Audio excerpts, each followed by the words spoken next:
Финляндия. Ақ лала гүлдер мекені. Авторы Григорий Петров. Қазақ тіліне тәржімалаған Әлия Ибрагимова. Ақ лала гүлдер мекені кітабы Финляндияның мәдени, рухани тоқырауды жеңіп, мемлекет ретінде жаңа мәдениет сатысына көтерілуінің хикаясы. Бұл кітап өз мемлекетінің даму жолында табандылықпен күресуге бел буған, ұлт үшін осы жолда қандай бағыт ұстану керектігін көрсететін бағдаршам іспеттес. Осы тұрғыдан алғанда бұл кітап күллі түркі жұртының жастары үшін батыс өлкелерінің өткені мен бүгініне жақыннан үңілуге мүмкіндік беретін таптырмас туынды. Еңбек барша оқырман қауымға арналады. Алғы сөз. Неге біз бұл кітаптың аудармасын Қазақстанда шығарамыз деп шештік? Неліктен біз бұл салада қызмет істеп келеміз? Неліктен мыңдаған ұстаздар күнде тұрып мектепке, оқу орталықтарына, жоғарғы оқу орындарына барады? Абай өзінің қара сөздерінде отансүйгіштікке қатысты жеңіл әрі ауқымды анықтама берді. Отансүйгіштік Абай атамыздың ойынша отанға қызмет еткен адам. Ал отан дегеніміз ең әуелі халық. Біз білім саласында қызмет істеп келеміз, және де бізді халықтың жақсы өмір сүру жолында жігер қайратының қаншалықты мықты екенін көруге болатын мысалдар шабыттандырады. Біздің халық, біздің отандастарымыз оқуға, сапалы білім алуға, өз өмір салтын жақсартуға талпынады. Бірақ бұл талпыныс тек өзінің отбасы, өзінің қоршаған ортасы, өзінің жетістігімен ғана шектеліп қалады. Бұл кітап ой-өрісіңізді, игілікке деген құштарлығыңызды кеңейте түседі. Ақ лала гүлдер мекені кітабы білімді азаматтардың жақсылыққа деген құштарлығы, бүкіл халықтың жақсылықта болуына жұмсалғанын суреттейді. Мінекей, енді қазіргі таңда 200 жылдан кейін Финляндия білім саласында ең озық елдердің қатарында. Бізде өз тарапымыздан мақтан тұтатындай айқын әрі жетістікке толы болашағымызды құру үшін өз елімізді сүйіп, өз балаларымызды жақсы көріп, және де әрқайсымыз өз тарапымыздан күш салысуға міндеттіміз. Бұл кітап шабыттану, қызықты әрі пайдалы ой-пікірлерге толы талап тілек. Біз бұл кітапта білім беру мен ағарту, Абай атамыз айтқандай, расында да жүректің шамшырағы екеніне сенетін пікірлестерімізбен бөліспекшіміз. Әлібек Есенов, Қазақстан білімін зерттеу мен жетілдіру ассоциациясының президенті. Қосымша, кітап білім саласында 7 жылдан астам жұмыс жасап келе жатқан және де мектеп білім деңгейін заманауи технология мен үздік халықаралық тәжірибе арқылы мектеп білім беру сапасын жақсартуға ұмтылып келе жатқан YouStudy компаниясының қолдауымен шығарылды. Кітап жайлы қысқаша мәлімет. Орыстар мен шведтердің отаршылығында болған Финляндия қазіргі таңда бәсекелес елу елдің алдында шығып, өз тілін, мәдениетін сақтап, өркениетті ел болып отыр. Жерінде мұнай, газ сынды өзге де табиғи қазба байлықтары жоқ бұл елдің адамдары өздерінің еңбекқорлығы мен терең білімділігінің арқасында әлемді таң қалдырып жатқаны белгілі. 1923 жылдары бұл елдің халқының ынтасы мен талпынысын байқаған священник Григорий Петров Ақ лала гүлдер мекені атты кітабын жазды. Ленин Петровты демагог деп атаса, кеңес дәуірінде оқылуға тыйым салынған бұл кітап 2004 жылы тұңғыш рет орыс тіліне аударылды. Финляндия мемлекеті, астанасы Хельсинки қаласы. Тәуелсіздік алған күні 1917 жыл 6 желтоқсан. Жер көлемі 338.145 шаршы метр. Халқының саны 5.323.489 адам. Адам басына шаққанда жалпы ішкі өнімі 35.000 евродан асады. Дамыған салалары: ұялы телефон, Nokia, интернет және қағаз өндіруден дүние жүзінде бірінші орында. Қазағымның санасына сәуле болшы, Снельман. Осы жылдың көктемде Айқын газетінің редакциясына инабатты бір қыз келіп, өзін Әлия Өмірзаққызымын деп таныстырды. Келген шаруасын сұрадым. Мына аудармамды оқып, пікіріңізді айтсаңыз екен деді де, флешкасын қолыма ұстата салды. Компьютерге түсіріп, одан ақ қағазға бастырып алып, Әлия әкелген ақ лала гүлдер мекені атты еңбекті бірдеммен оқып шықтым. Бар жоғы компьютерлік 60 беттік осы еңбек мені Әлияға риза етті. Иә, өйткені бұл бүгінгі қазаққа судан шығып қалған балықтай қазаққа жаны ашитындар болса, оқитын, үлгі алатын еңбек екен. Кітаптың басты кейіпкері Снельман Финляндияның ерекше құрметті азаматы саналатын көрінеді. Өйткені ол 1811 жылы шведтерден бостандық алған Финляндия мемлекетінің егемендік өмірге алғаш қадам жасар кезеңде халқын дұрыс өмір сүруге, кәсіп қылуға, денсаулықты сақтауға, діни теріс уағыздарды жоюға, үй-үйді, ауыл-ауыл аралап жүріп, қалың бұқараның жалпы дұрыс өмір сүру сауатын ашқан адам екен. Біздің Абай қазақтың дұрыс өмір сүруге сауатын ашуға ғақлилармен еңбек сіңірсе, Снельман сол Абай айтқандарды әлгіндей жолмен қалың бұқараға ауыз-ауыз түсіндірген нағыз ұлтжанды азамат екен. Бүгінгі финдер дамыған елдер қатарында болса, біздің мұндай дәрежеге жетуімізге негіз салған Снельман деп құрметтейді екен. Мінеки, ұлтты сүюдің нағыз үлгісі. Мұны аударған, қазақшалаған Әлия ұлтымның қазақты сүйемін дейтін әр азаматы осылай, яғни Снельмандай еңбек сіңірсе екен деп тілейтіндей. Өйткені осыны түрік тілінен аудара отырып, өзі де осындай ұстанымда болды ғой. Дәл осылай айтуымның себебі, сіздің қолыңызға тиген ақ лала гүлдер мекені атты кітаптың басты кейіпкері Снельмандай қазағыма жаны ашып, қиналғанның жанында болған бір зиялыны кезінде көргенде жоқпын. Олар туралы жазылған бір хабарды естігенде жоқпын.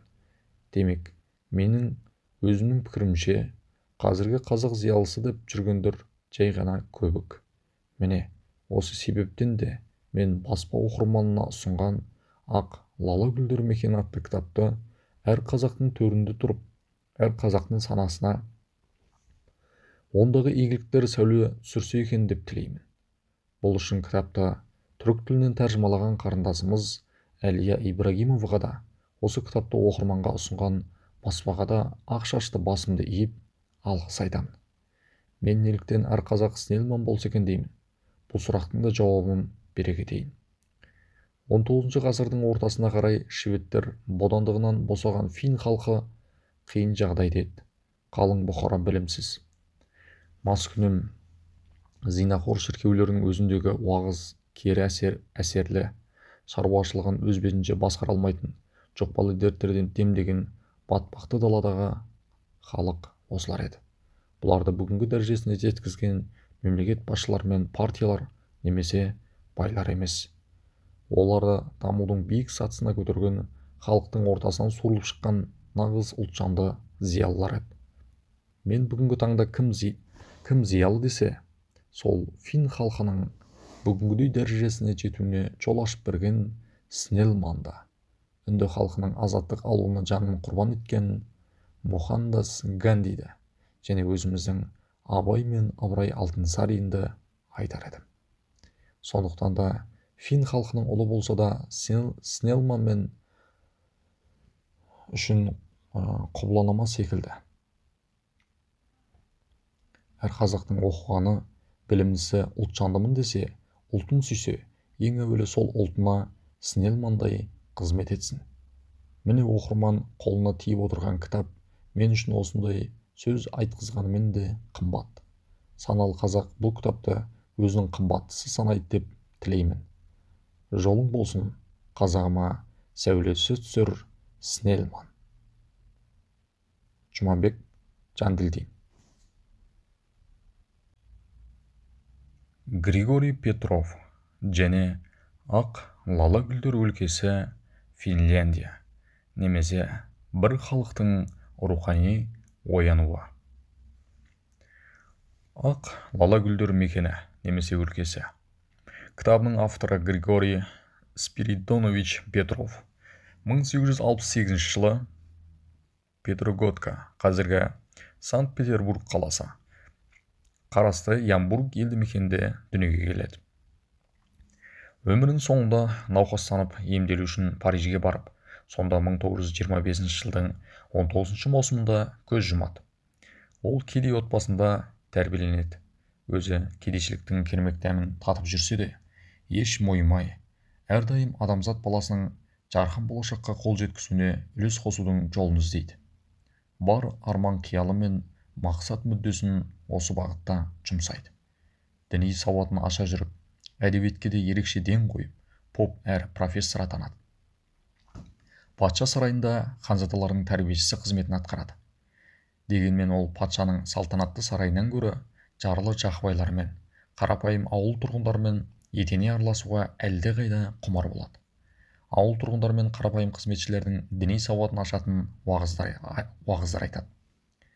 Бұқара халық оның айтқан әрбір жалынды сөздерін ерекше ықыласпен сүйсіне тыңдайтын. 1900 жылы Петров Ресейде халық тарапынан ең танымал поп әрі шығармалары ең көп оқылатын халық жазушысына айналады. Бір кездері таралымы өте аз «Русское слово» орыс сөзі газеті.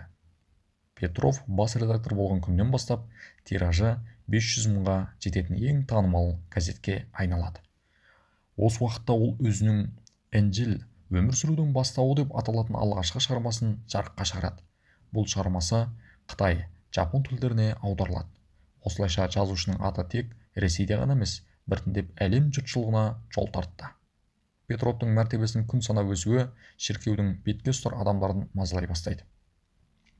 Араға бірнеше жыл салып, Петров 1907 жылы шіркеудегі қызметінен босап, әдеби, философиялық шығармалар жазуға ден қояды.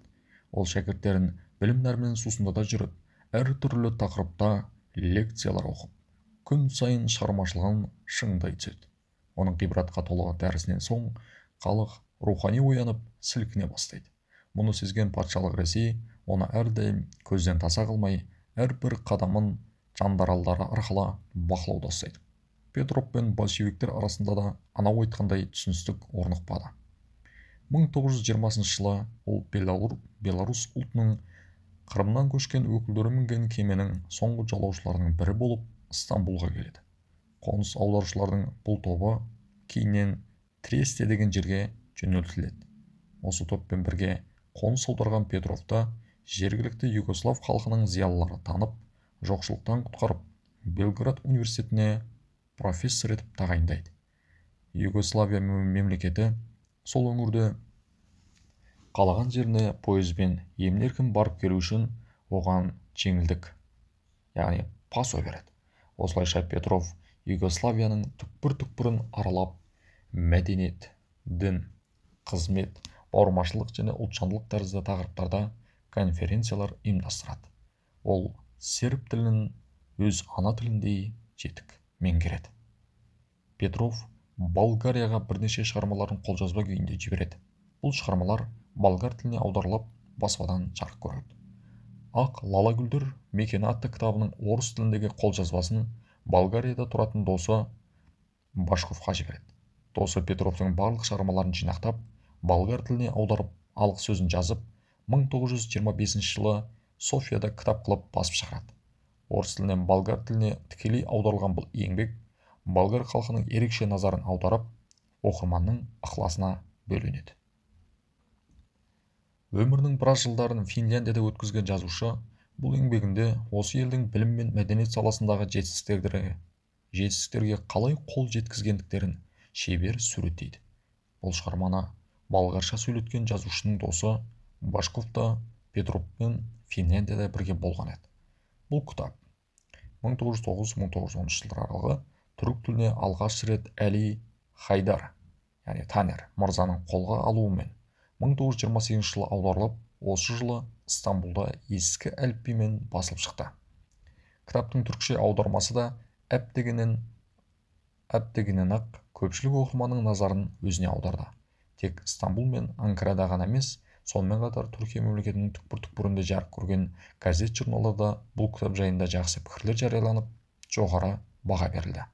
Кітаптың алғаш шыққан тиражы тез арада тарап, халықтың тарапынан зор сұранысқа ие болып, 1930 жылы мемлекеттік баспаханадан жаңа әліпбимен ресми түрде қайта басылды. Ақ лала гүлдер мекені осы уақыт аралығында әртүрлі баспадан бірнеше қайтара жарық көрді. Бұл кітаптың алғы сөзін автордың өзі емес, кітаптың аудармашысы әрі Петровтың досы Башков жазған. Ақ лала гүлдер мекені кітабы Финляндияның мәдени-рухани тоқырауды жеңіп, мемлекет ретінде жаңа мәдениет сатысына көтерілуінің хикаясы. Бұл кітап өз мемлекетінің даму жолында қандай бағыт ұстану керектігін көрсететін бағдаршам іспеттес.